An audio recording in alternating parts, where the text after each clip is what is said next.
presenting from is situated upon land that has been inhabited continuously by indigenous peoples for over 10,000 years. It is the ancestral, traditional, and contemporary lands of the Anishinaabe peoples, including the Ojibwe and Mississaugas of the Credit First Nation, and the Haudenosaunee peoples, including the Wendat. Toronto is home to many indigenous peoples from across Turtle Island. While it is important to recognize the lands we are on, it is much more important to commit to acting. It is incumbent on those of us who are settlers to move beyond just recognizing that we are uninvited guests on occupied indigenous lands. In the words of Métis author and activist Chelsea Vowell, moving beyond territorial acknowledgements means asking hard questions about what needs to be done once we're, quote, aware of indigenous presence, unquote. It requires that we remain uncomfortable, and it means making concrete, disruptive change. Thank you so much, David. Anyone over from the West Coast want to give a land commitment? Yeah, I can do that. Located in Vancouver, BC, the Peretz Centre is on the unceded territories of the Musqueam, Squamish, and Tsleil-Waututh peoples. I'd like to kind of resonate the things that David said and join them about what something like an acknowledgement actually means, because acknowledgement is about knowledge, which is important. And I think, especially in the context of our talk today, I do think it is important to understand what it means when in spaces where this acknowledgement is either doesn't exist or even prohibited by law, and understanding that we have an opportunity here to further the knowledge that we have to make it into action. So thank you for listening and being here. Okay. So, you know who Winchevsky is a little bit. You know who Peretz is a little bit. Now it's time to get to know our speakers and get to the meat of the main event. So I would very much like to introduce Anna Lippman, and then Itamar, I'm going to ask you to introduce Daniel, and we'll dig right in. So our speakers, Anna Lippman. Anna Lippman is an Ashkenazi Jewish activist in Toronto who organizes with every progressive Jewish organization / institution in the city of Toronto, probably elsewhere in Canada too, but does a lot of work with showing up for racial justice, independent Jewish voices, and labor for Palestine. Anna is a PhD candidate where she looks at the relationship between identity, activism, and art. And Anna's work has been published in Brer Patch, Mondovise, and several other publications. Welcome, Anna. We're so happy to have you here.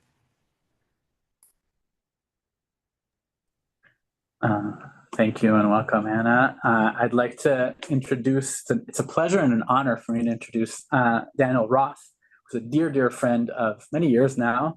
Daniel Roth, speaking of people at the intersection of all of the progressive and radical points of solidarity, both in Israel and Palestine and also outside, Daniel's definitely another important kind of nodal point of that. But he's the executive director of the Center for Jewish Nonviolence, which brings Jewish activists from around the world to Israel and Palestine to join in Palestinian-led nonviolent civil resistance to occupation, apartheid, and displacement. And Daniel has been engaged in movement organizing work as an educator and activist for 2.5 decades, from Toronto to New York to Jerusalem. And I'm very, very honored. We're all very honored and pleased to have you speak with us today. So thank you.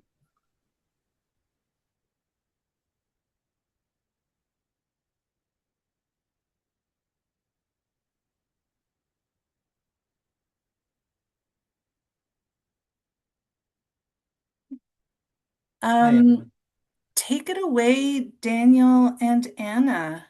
Tell us why we're all here tonight.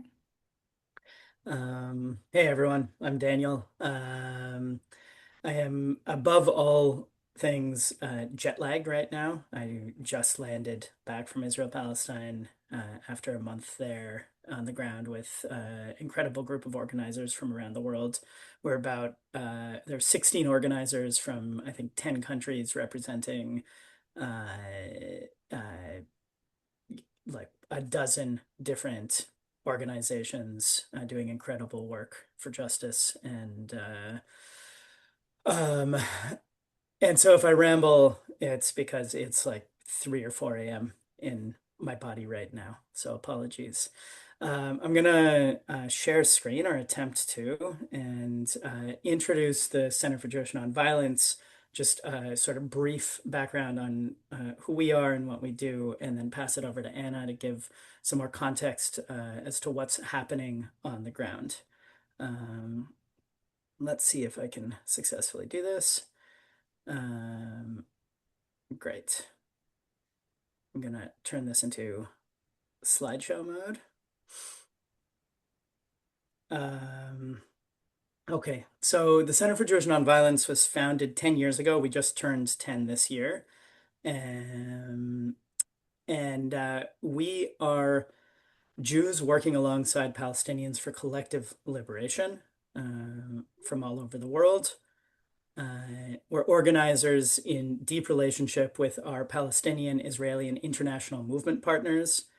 And we're activists from around the world connected to the rich network of social justice movements and Jewish communities. So a lot of the folks we're bringing together and the work we do is in those networks and in those conduits and points of communication and really trying to build those connections. What do we do? Well, first of all, we bring Jews from around the world to engage in co-resistance and direct action with Palestinian communities on the ground through three main projects. Delegations, which are primarily shorter term, larger groups engaged in direct action on the ground.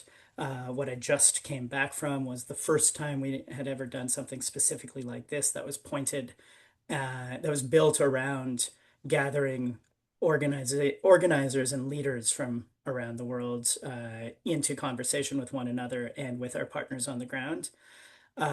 We bring folks to the West Bank in the fall to take part in the olive harvest, and that's our next major project. We've got 20 people coming for 3 weeks to join the harvest in the north of the West Bank.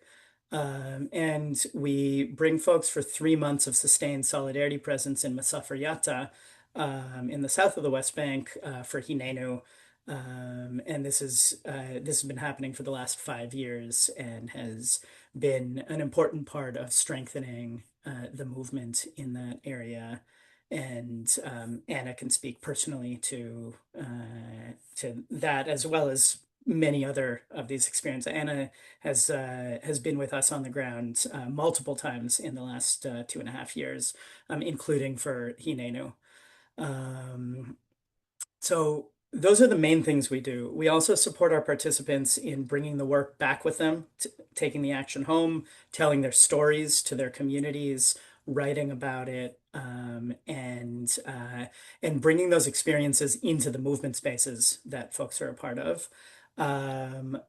We empower the field through building trusting partnerships across the physical and political borders that divide our movement.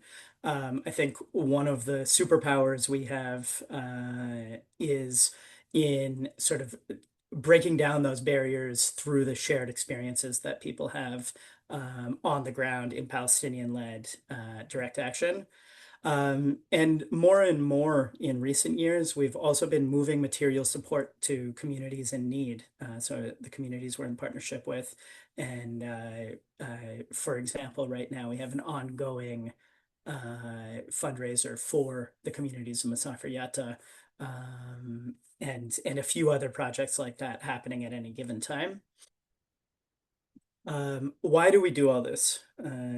We think there's unique power in using our privilege as Jews from around the world in this struggle. So, in very pointed ways we carry that privilege to the on the ground reality. If we get arrested, for example, out in the West Bank, the repercussions are far less than for our Palestinian partners. It's just one example of carrying that privilege because of the racist world we live in. Oftentimes, our very presence can be a deterrent to settler state violence. Many other examples of that.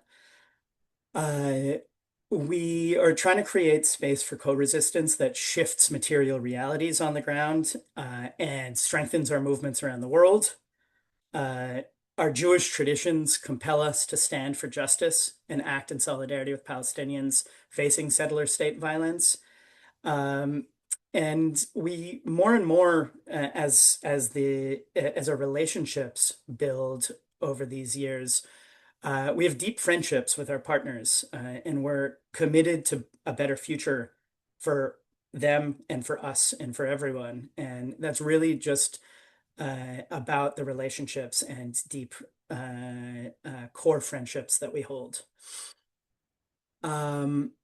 Right now, and this is sort of a framing of what we're looking at, what it sort of all of this work and why we do it and what we do kind of looks on the ground through the lens of CJNV. And then I'm going to pass it over to Anna to sort of expand on all of this and what things really look like.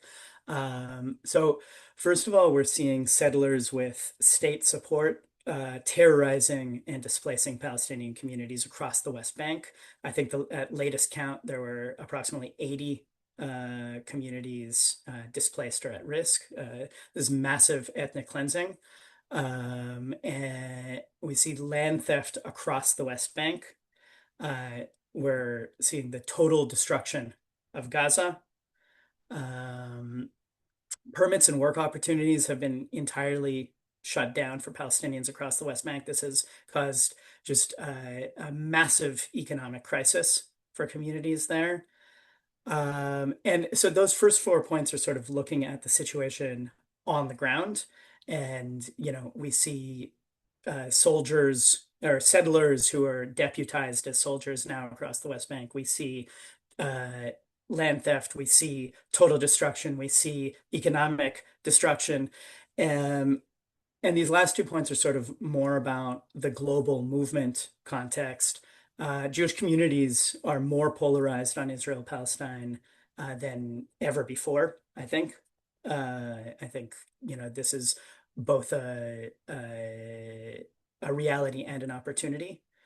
And our movement is growing, and co-resistance is an essential element of that movement. And we do this work because we see it as one part of the movement on a global scale. So that's kind of the framing of what we see from the CJNV perspective. I'm going to pass it over to Anna now. Will you keep sharing the slide? Beautiful. Yes.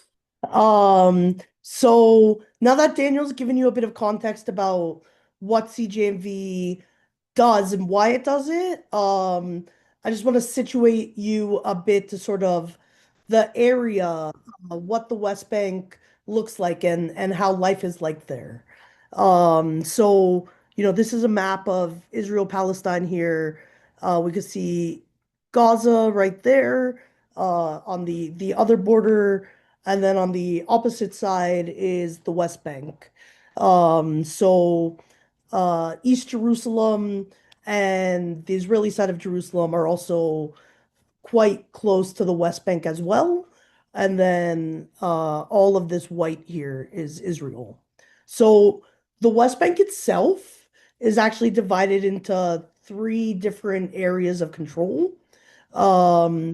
Area A often is the big cities like Ramallah, Bethlehem, and they're often under Palestinian Authority control. Area B, it's just for go-between, according to the soldier, so it's not important. But then we'll talk about Area C, which encompasses about 70% of the West Bank, and is really the more rural areas. They encompass tons of different farming communities, shepherding communities, and you can see all of that area that's red is Area C. And Area C is only under the control of the Israeli military. So Palestinians and settlers who live in Area C uh, are only responsible to the Israeli soldiers. And of course, when there's two different sets of laws, one for Palestinians and one for Israelis, the way that justice and everything else is meted out in the West Bank is obviously very corrupt and harmful to Palestinian villages, right? So, Daniel, I'll ask you to change the slide.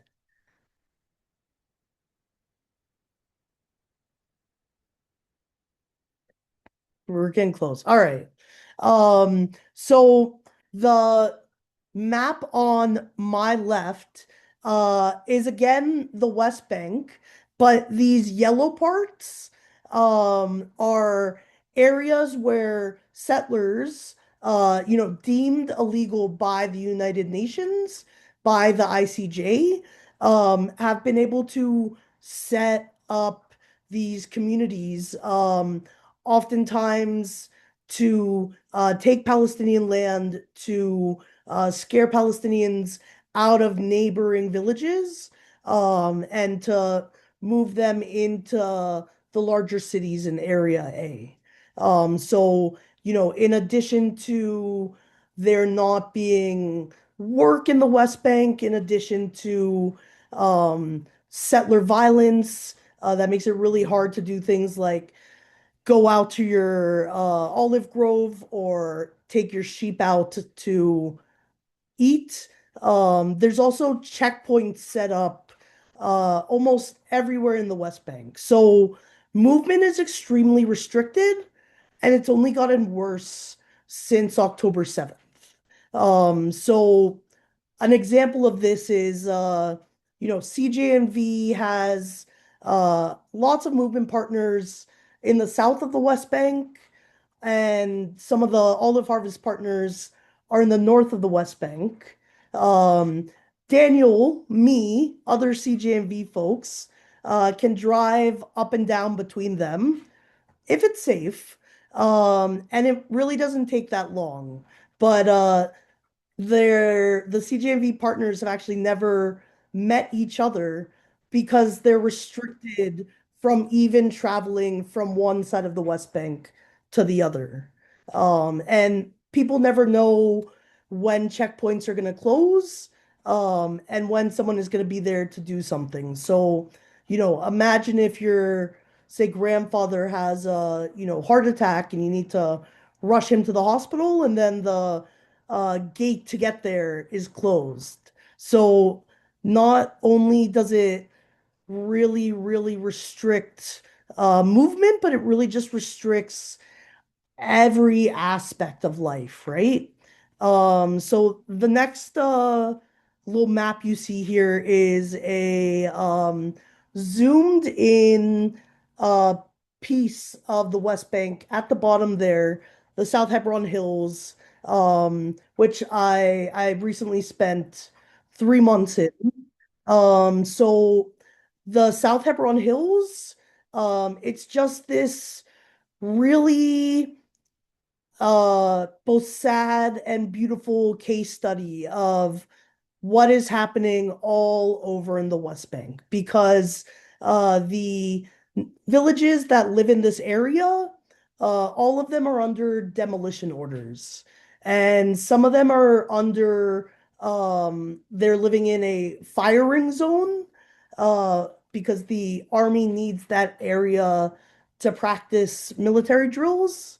And so there's basically impending evictions on almost every single village in this region. And despite that, through internationals, through Israelis, through the really robust system of Palestinian activists that are there. Um, far fewer villages in Masafer Yatta have had to leave than places like in the Jordan Valley, where there's just been dozens of villages that have been displaced. So that's really kind of like the overview of what's going on in the West Bank, and just to give you a bit of context of sort of the situation that people are experiencing on a regular basis. Really just trying to get by, right?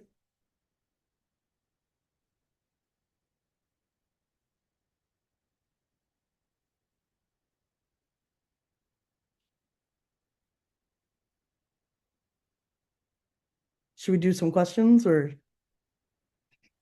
Thank you very much for these excellent presentations. I we do have questions. We have questions from both the Peretz and the Winchevsky Center, and we also have we're going to open it. Is the idea that participants can put questions in the chat? Is that what we determined? Yeah. So people listening who are not the four of us representing these two organizations, be free to ask questions and put them in the chat, and we'll get to as many as we can. I'm going to open things up. I'm going to ask a question from the Winchevsky folks, and I'm going to leave it to Daniel and Anna to fight over it to decide who's going to answer it. Many of us, I'm sure, have seen the documentary No Other Land, which won the Oscar. One of the things that we really appreciated about it was how it so aptly illustrated the difference between being an Israeli activist and a Palestinian activist. That it's about a relationship of these two men. They're very close. One of them's Israeli, one of them lives in Masafer Yatta and is Palestinian. And the Israeli has the option to go home whenever he wants, to go back to safety. He has free movement. And so you really get a sense of the difference. So in relation to this, how does the CJNV maintain an ethical practice around prioritizing Palestinian voices and agency? In other words, how do volunteers with CJNV remain decentered during their work?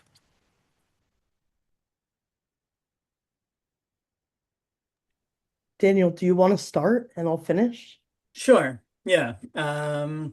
Yeah, I mean, I think it goes back to something I said in the sort of introduction to the Center for Jewish Nonviolence, that uh, uh, much of our work is rooted in leveraging the privilege that we carry, and that what you're describing is case in point example, and so being able to move is around, or to come in and out of the occupied West Bank, or to move material support, or to put ourselves between settlers or soldiers and the Palestinians who are leading us in the movement there. These are all ways in which we can leverage that privilege. And so, we really try to think about that as a tool for the movement work, for the work towards just future. And that kind of underlies all of our work. And more than that, I think it's important to say that everything we do is Palestinian led and happens in conversation. And I also mentioned this. We form deep friendships, deep relationships, and all of our actions are shaped in those spaces. So Hinenu, the 3-month solidarity presence, was generated in conversation with our partners, and led as a sort of actually in a moment when COVID had arrived, and delegations, those larger scale, shorter, direct actions, were impossible. And in conversations with our partners in Masafer Yatta, this idea emerged of a smaller group, a longer term, a sustained presence. And so, yeah, all of our work is happening in those community spaces. and our partners are leading those conversations, and we're showing up as our full selves, where we're coming with our identities and questions and ideas, because I think, that's sort of essential to this idea of co-resistance that we talk about, and that is really central to the relationships in No Other Land and to all of our work. But really sort of rooted in deep trust and partnership, and led by our Palestinian partners through all of that.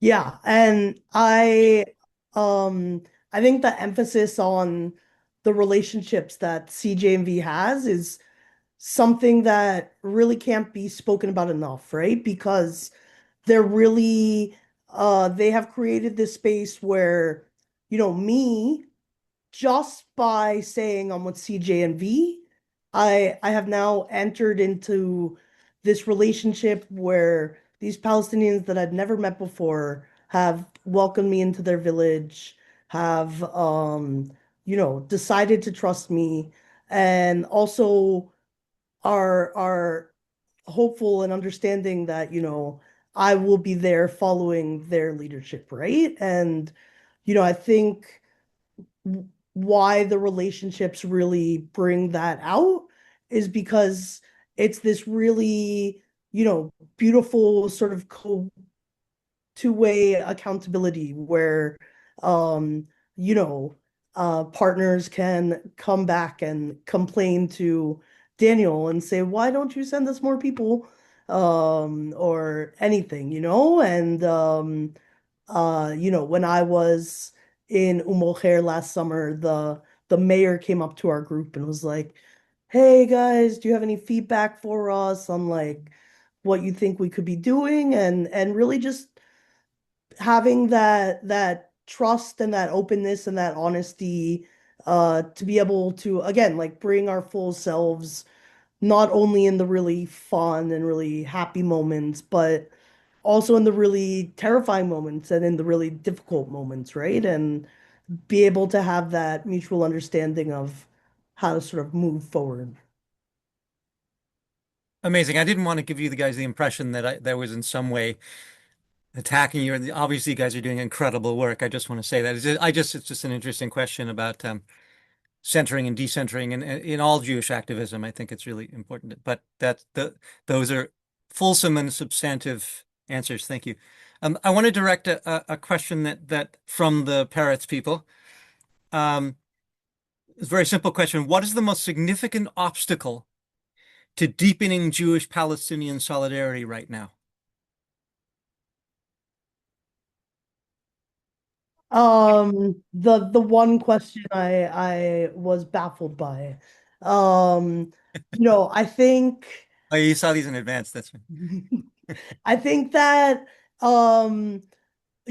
there is an awful lot of hurt, an awful lot of trauma, and an awful lot of distrust. And I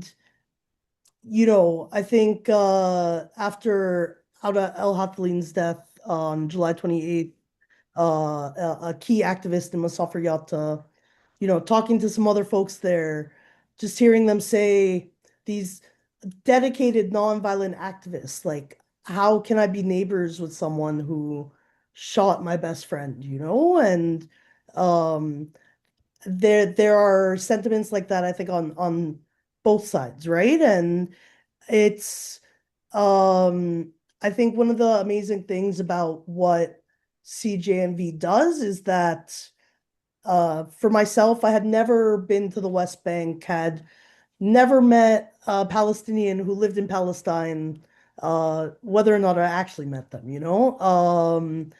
but to really meet someone and see someone and like be able to humanize them and have them humanize you, I think that's so key, right? And then it's really, again, it goes back to those relationships, those experiences that you have with other people, right? But I think if you don't have those, then it's really difficult to, especially watching news today, right? Like wonder how this could go forward in a way that's amiable for everyone.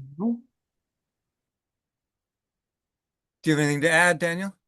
Yeah, I mean, first of all, I agree entirely, and I think that there's an incredible amount of despair right now, um, and with good reason. And we in our corner of the movement have been talking a lot for the last 2 years about how to hold the line and just sort of help folks hold on to their homes and their land and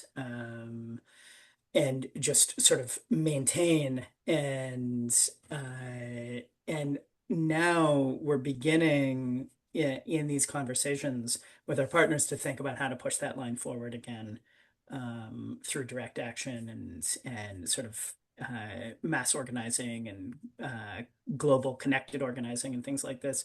Um, I'll say I guess one other barrier that I think we're working against, which is less an internal barrier and more a barrier that our opponents put up, but that is a significant barrier, is the both sort of the physical regime of division on the ground, and the sort of global reality of cultural, familial, institutional division between Jews and Palestinians. And so, you see it on the ground through the systems of apartheid and through the checkpoints and through the literal barrier wall and fence and through the signs that sort of declare that this zone or that zone is dangerous to Israelis and do not enter. And then you also see it in our own contexts, where in family spaces and community institutions, partnership is sort of placed beyond the pale, moving towards collective liberation, towards Palestinian liberation, is seen as somehow against our people or something like that. And so I think part of what we need to do, and part of I think what we're trying to do through our work, and I think many others probably here on this call, and I know Anna in all of the examples that were listed of Anna's work out here, um, is really sort of break down those barriers, uh, and sort of push back on our opponents who win when we're divided. I know that this wasn't, you have not seen the question I'm about to ask, our second Winchevsky generated question. This is not on, you haven't seen this one. This is coming naturally from the conversation we're having. I hope you won't be upset with me. A lot of what we see in the activist world, certainly in this part of the world, from in Canada and all over the place, is there's a sense of post October 7th. There was pre-October 7th and there's post-October 7th. And certainly the sense that we get, I'm not, I haven't been to Israel in decades. The sense I have is that things have become much more repressive there, not just for Palestinians, obviously, but for Jews too. Can you give a sense of how things have changed significantly for your organization and for activists, Israeli activists, Jewish activists, but because I have more of a sense of how Palestinians have been affected post October 7th. But what is it like being on the ground there, and how is it different? Um, yeah, it's an excellent question. I think in many ways. I'll try to list some. I think it's first of all, it's more dangerous.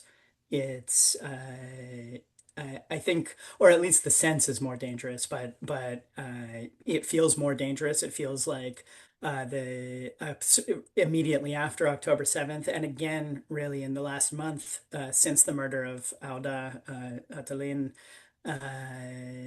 we've seen a real sort of onslaught of settler violence, and a successful and attempted ethnic cleansing of Palestinians from their homes across the West Bank. And sort of in our work, we see that and we feel that. And one of the things that we've included in our intake process with folks that we didn't used to do, we would always engage folks in one-on-ones and talk about the kinds of risks that they might be facing in the work. But we added an extra step in between the application and those one-on-ones where we asked people to sort of read through all of the kinds of immediate risks of violence and possible death and regional escalation, and sort of think again, and if they want, think with us about whether this is the right role for them or thing for them to do in the movement right now. Because we don't want to be convincing people to enter this work. We want people to know what's at stake for themselves and what the possibilities might be, and enter the work kind of knowing that. I think overall, it's sort of hard to say with all the polls and all the rest, but I think there's a sense that Israeli society has really lurched to the right in a much more outward facing way and a much more clear way. You see different people have different takes about what the polls say, and whether people are against Netanyahu or against the war or against the genocide, or different takes on that. But it feels like a different context in that kind of organizing. At the same time, both internationally and on the ground amongst Israeli activists, we have seen a significant uptick in folks who are interested in the work. We've, twice as many. There's a group of Israelis who do a 3-month project similar to Hinenu. It's just unnamed. It's called the Israeli course, the Arabic course. The Israeli course, they learn Arabic, and they're doing sort of the Solidarity Presence there for 3 months as well. And just this last cohort, they had twice as many applicants as they could take. And that's after some years of sort of struggling to get enough people. We've also in our international organizing seen many more people come in, apply to take part. Those are a few examples, both kind of the risks and potential dangers of the work, and a little bit of actually the potential for winning that we can draw upon. I think early on when I mentioned the polarization, that's part of what I meant, that there's an opportunity in that as well as a risk. Do you have anything to add, Anna? No. Another question that was generated. Thank you for that excellent answer, by the way. It's actually quite inspiring and not what I was expecting. The ending, the end there. Another question from our friends at the Peretz Center. What are the most important actions Jewish communities in the diaspora can do now to support the ongoing struggle in the West Bank? How can we take some of your inspiration and do work here? Well, first off, I think so important to educate yourself on what's happening in the West Bank. Tonight alone in the city of Tulkarm, over 1,000 men were arrested. There have been killings of Palestinians in the West Bank daily, weekly for quite a long time. So, as we are thinking about Gaza and all the horrific things that are happening in Gaza, it's important to again think back to that map and remember that it's not just Gaza. There's so many Palestinians in the West Bank. There's so many Palestinians struggling in East Jerusalem, and there's even Palestinians within 48 who are struggling with racism attacks, things like that, right? So definitely, I think it's important when you're, educating yourself to remember not to just solely focus on Gaza. And, talk about it with other people. Donate if you can, go if you can. The experience of being there and really embodying what you've heard is something that is really unknowable until you've done it. And that I think is the whole purpose of CJNV, right? And I've literally watched people, move along the political spectrum as we've gone and see all the different ways that Israel is oppressing Palestinians, right?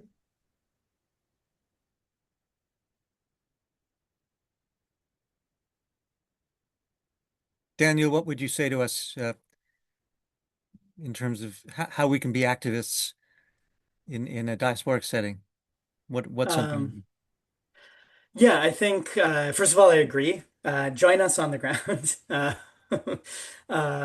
You can find much about us at cjnv.org, and we have applications for our 2026 cohort of Hinenu open, and you can find that on the site if that works for you. And I guess I would add, I think just in terms of sort of movement work that can take place out here, I think that like BDS work is important and is one of the ways that folks globally can really move uh, move people and move politics and move conversations. And I think, this is like I think that it would be important for more of us around the world to have more focus on blocking weapons in particular. I think that can really make a dent and move the situation and really speak to how urgent this crisis is and how important it is um, to put a stop to what's happening and build a just future for everyone who calls that place home. Um, and I think, the weapons industry, there are pieces of weapons from all over the world and they get shipped from ports all over the world. And so there is really um, a global dynamic to that I think that I think there's more to do on. Just a couple of ideas. Um, we have at least one question. I'd like to point out to everyone, just by way of this, that Anna has put the link to cjnv.org in the chat. If people are interested, I think everyone should be interested. Go to the website and see how you can get involved. Wait, Yes. sorry. I want to add one thing to my answer, my Mm. previous answer, which is I think to build radical, beautiful, inclusive, challenging Jewish spaces is something we can do to really, I think, move the Jewish community to a place where perhaps we have lines, but those lines are sort of around who sees B'Tselem Elohim, that we are all equal, that we are all deserving and have human rights, all human beings, and to make that the line of in or out instead of particular view of a particular nation state as somehow this dividing line in our community. I think that right now, and if maybe you want to read this question, but I think this also speaks to this question. It's one of the moments, I think, one of the things that we can do right now, given some of the divisions in our community, is to take this as a moment to demand a different kind of inclusive Jewish community space.